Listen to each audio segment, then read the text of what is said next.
Hello दोस्तों, आप सभी को देहाती स्टूडियो में बहुत बहुत स्वागत है। दोस्तों, आज हम आप लोगों के लिए सोशल साइंस का बहुत ही महत्वपूर्ण 10 क्वेश्चन लेके आए हैं।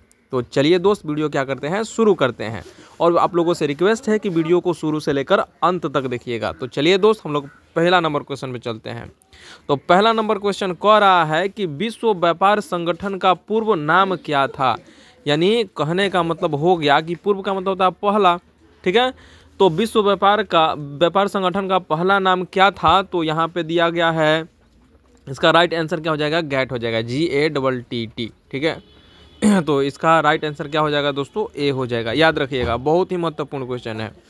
अब दूसरा नंबर कह रहा है कि राज्यसभा का सदस्य निर्वाचन होने के लिए आवश्यक न्यूनतम उम्र सीमा कितनी होनी चाहिए। यानी कहने का मतलब हो गया कि राज्यसभा के सदस्य बनने के लिए न्यूनतम उम्र कितना होना चाहिए। ऑप्शन ए में दे दिया है 35 वर्ष, ऑप्शन बी में दिया है 30 वर्ष, और ऑप्शन सी दिया है 25 वर्ष, और ऑप्शन डी जो दिया है 40 वर्ष है। तो सबसे पहले आप लोगों को बता दें कि देखिए, संसद के 2 सदन होते हैं, एक होता है राज्यसभा, एक होता है लोकसभा, और दूसरा होता है राज्यसभा होता है। और इसी में बच्चे क्या होते हैं दोस्तों, कंफ्यूज होते हैं। तो कंफ्यूज नहीं होना है। लोकसभा के लिए जो है न्यूनतम उम्र जो होनी चाहिए ना 25 वर्ष होनी चाहिए, और राज्यसभा के लिए 30 वर्ष होनी चाहिए। तो राज्यसभा के सदस्य बनने के लिए आपका न्यूनतम उम्र कितना होना चाहिए दोस्तों, 30 वर्ष हो गया। तो इसका 2 नंबर का राइट आंसर क्या हो जाएगा, 30 वर्ष, ठीक। चलिए आगे बढ़ते हैं। तीसरा नंबर क्वेश्चन कह रहा है यहाँ पे कि हड़प्पा सभ्यता संबंधित है।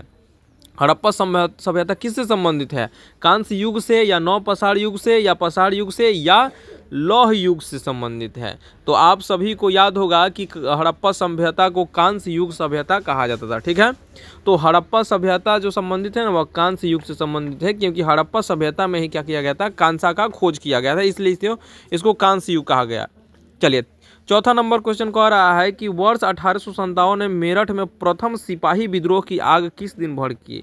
यानी देखिए, सिपाही विद्रोह जो हुआ था ना, मेरठ में हुआ था, ठीक है, बैरकपुर छावनी में हुआ था।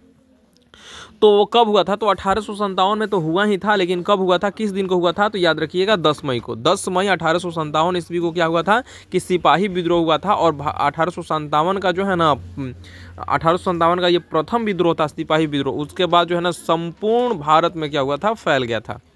चलिए आगे बढ़ते हैं। कह रहा है क्वेश्चन कि सतलज नदी, चिनाब नदी और रावी नदी निम्न में से किसकी सहायक नदियां है। देखिए, एक होता है क्या, नदी होता है, मेन नदी होता है, ठीक, समझिए बात। उसके बाद सहायक नदी होता है, जैसे छोटी मोटी नदियाँ क्या करती है, उस बड़ी नदियों में आकर क्या करती है, मिल जाती है। तो ये जितने भी छोटी मोटी नदियाँ हैं, ये सभी क्या है, सहायक नदी है। और ये आपका हो गया मेन नदी हो गया।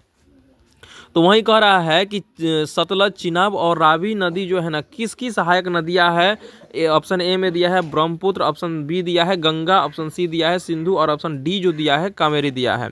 तो इस क्वेश्चन का राइट आंसर हो जाएगा आपका सी हो जाएगा, ठीक। सिंधु नदी का जो है ना, सहायक नदी कौन है, सतलज, चिनाब और रावी नदी है।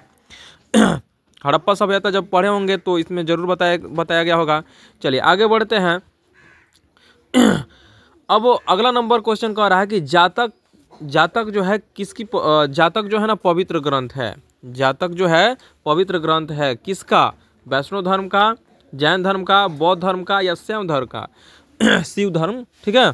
तो इस क्वेश्चन का राइट आंसर क्या हो जाएगा दोस्तों, बौद्ध धर्म का। एक होता है जातक, एक होता है सुतपीटक। तो आप लोग क्या कीजिएगा, सुतपीटक जो है ना, किस ग्रंथ से रिलेटेड है, क्या कीजिएगा, आप लोग बताइएगा, ठीक। चलिए आगे बढ़ते हैं।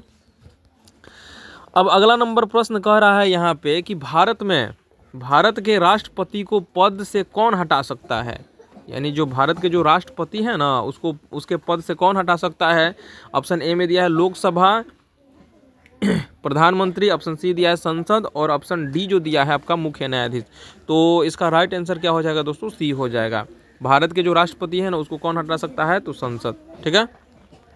एक होता है संसद, देखिए, एक होता है संसद और एक होता है सांसद होता है, याद रखिएगा, समझ गया ना।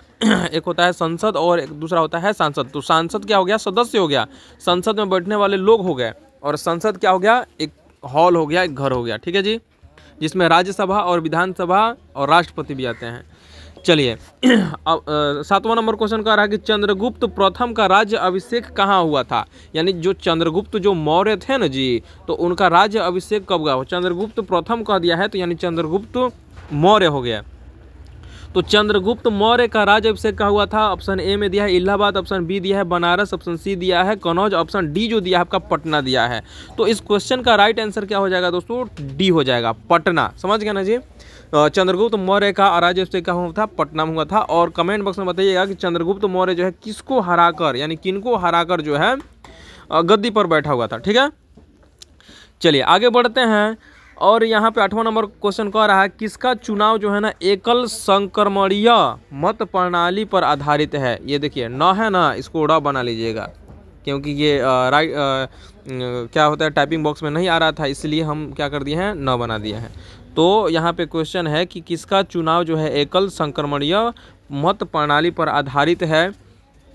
अब यहाँ पे दिया है, अब यहाँ पे दिया है क्या कि ए में दिया है विधानसभा का सदस्य, दूसरा दिया है राष्ट्रपति, तीसरा दिया आपका उपराष्ट्रपति और चौथा जी दिया है राज्यसभा सदस्य। ठीक है, तो इसका जो है ना क्या हो जाएगा दोस्तों, ऑप्शन ए हो जाएगा। ठीक है जी, ऑप्शन क्या हो जाएगा दोस्तों, ए हो जाएगा। विधानसभा का जो है ना, विधानसभा के सदस्य का जो चुनाव है क्या होता है दोस्तों, एकल संक्रमणीय प्रणाली होता है। ठीक है जी, चलिए तो इसका राइट आंसर क्या हो जाएगा, विधानसभा हो जाएगा। चलिए 9वां नंबर क्वेश्चन क्या कह रहा है, देखिए तो 9वां नंबर क्वेश्चन कह रहा है कि बिहार में स्थित यहाँ पहले हटा दीजिए, बिहार में स्थित पश्चिमी सोन कनाल नहर का उद्गम कहाँ है। ठीक है जी, बिहार का जो पश्चिमी सोन कनाल जो नहर है ना, उसका उद्गम स्थल कहाँ है। ऑप्शन ए में दिया है आपका वरुण दिया है, वरुण हो गया। ऑप्शन बी दिया है डेहरी, ऑप्शन सी दिया है ढाका और ऑप्शन डी जो दिया है तेउर दिया है। तो इस क्वेश्चन का जो है ना राइट आंसर जो हो जाएगा आपका बी हो जाएगा, डेहरी। चलिए अब आगे बढ़ते हैं। 10वां नंबर क्वेश्चन कह रहा है कि भारत व्यापारिक संबंध सबसे पहले किस देश से स्थापित किया गया था। यानी भारत का जो व्यापारिक संबंध जो है ना किस देश से क्या किया गया था, स्थापित किया गया है।